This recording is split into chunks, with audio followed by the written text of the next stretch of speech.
Iran और Israel के बीच cease fire लागू हो गया है। युद्ध के 12वें दिन सीज फायर का ऐलान हुआ है। पहले 12 घंटे ईरान सीज फायर करेगा और फिर अगले 12 घंटे इजराइल सीज फायर का पालन करेगा। कुल मिलाकर 24 घंटे बाद शांति होगी। वैसे आज सुबह ट्रंप ने सीज फायर का दावा किया था। अमेरिका के राष्ट्रपति डोनाल्ड ट्रंप ने सोशल मीडिया प्लेटफॉर्म और ट्रूथ सोशल मीडिया पर अपने एक पोस्ट में ऐलान किया था कि इजराइल और ईरान के बीच सीज फायर पर बात बन गई है।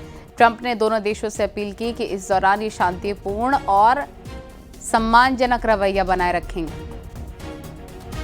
तो अमेरिकी राष्ट्रपति ट्रंप के ईरान और इजराइल के बीच युद्ध विराम के दावे के बाद ईरान ने इजराइल पर ताबड़तोड़ मिसाइलें दागी हैं। ईरान ने इजराइल के रिहायशी शहर बेरशोवा पर मिसाइलें दागी हैं, जिसके बाद बेरशोवा शहर में चारों तरफ तबाही देखने को मिल रही है। कई इमारतें खंडहर में तब्दील हो गई हैं। हमलों में 13 इजरायली लोगों के मारे जाने का दावा है। वहीं कई लोग लापता भी हो गए हैं।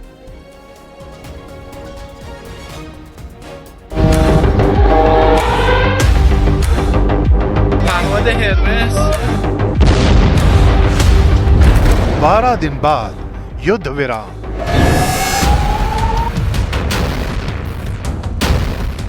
ट्रंप ने किया सीज फायर का ऐलान।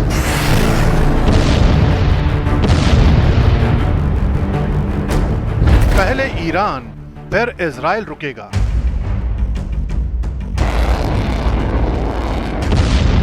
रंग लाई कतर की कूटनीति।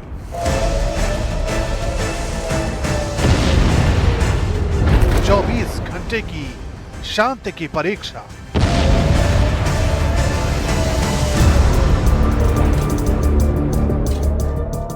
तेरह जून को शुरू हुआ ये युद्ध अब ठंडा पड़ने जा रहा है।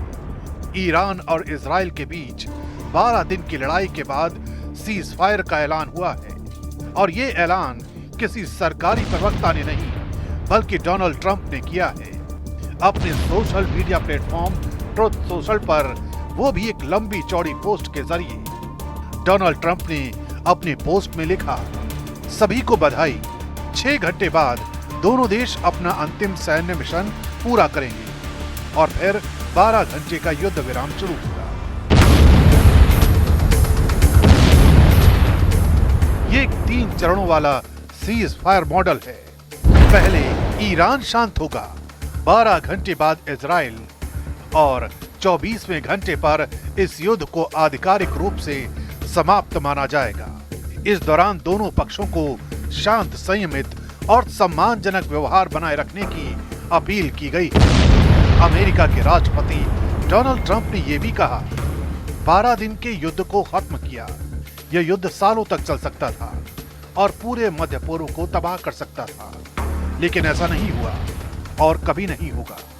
इस सीज़फायर के पीछे एक बड़ी भूमिका रही कतर की मध्यस्थता की। सूत्रों के मुताबिक अमेरिका ने कतर के जरिए ईरान से संपर्क साधा और एक प्रस्ताव तैयार किया जिसे ईरान ने शर्तों के साथ स्वीकार कर लिया।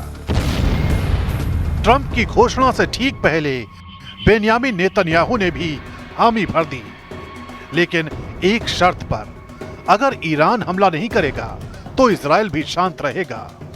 यानी शांति की ये डोर बेहद नाजुक है और उसमें तनाव का वजन अभी भी है।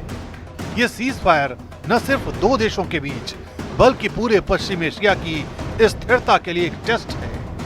इस दौरान डोनाल्ड ट्रंप ने अपना बयान जारी करते हुए सभी देशों को सीज फायर की शुभकामनाएं दी।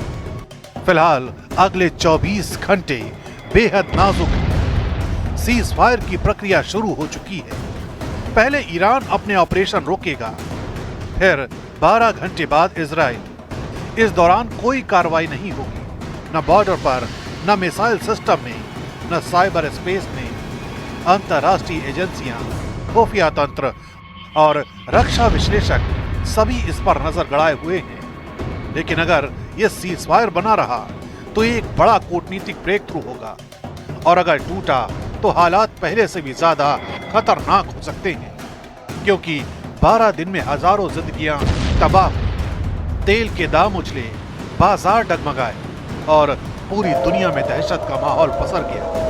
अब उम्मीद है कि ये 24 घंटे का इम्तिहान शांति की तरफ पहला स्थायी कदम साबित हो, क्योंकि इस युद्ध के आगे सिर्फ खामोशी नहीं बल्कि भरोसा और भविष्य टिका हुआ है।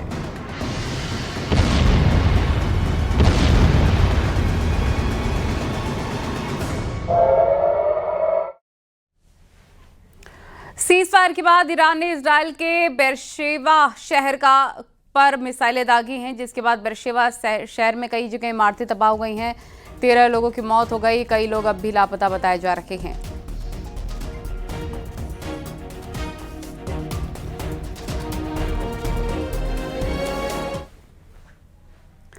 सीज़फायर का ऐलान होने ही वाला था, लेकिन उससे ठीक पहले ईरान ने कतर में अमेरिका बेस को टारगेट किया। ईरान में बैलिस्टिक मिसाइलों का इस्तेमाल हुआ। यह हमला परमाणु ठिकानों पर हुए अमेरिकी हमले के बदले के तौर पर किया गया है।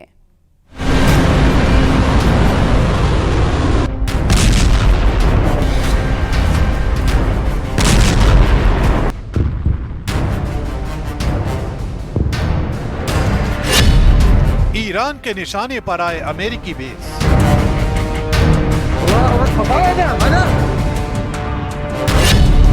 कतर में अमेरिकी बेस पर ईरान का बैलिस्टिक अटैक।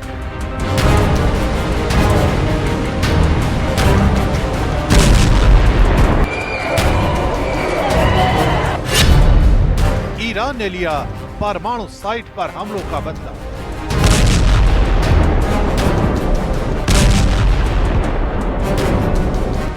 जिस वक्त दुनिया ईरान इजराइल सीज़फायर की ओर देख रही थी, उससे कुछ ही घंटे पहले ईरान ने नई आग भड़का दी।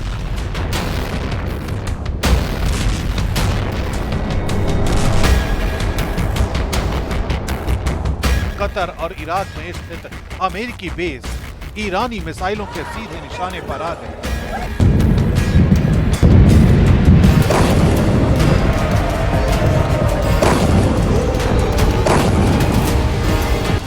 ईरान ने यह हमला अपने परमाणु ठिकानों पर अमेरिकी कार्रवाई के जवाब में किया।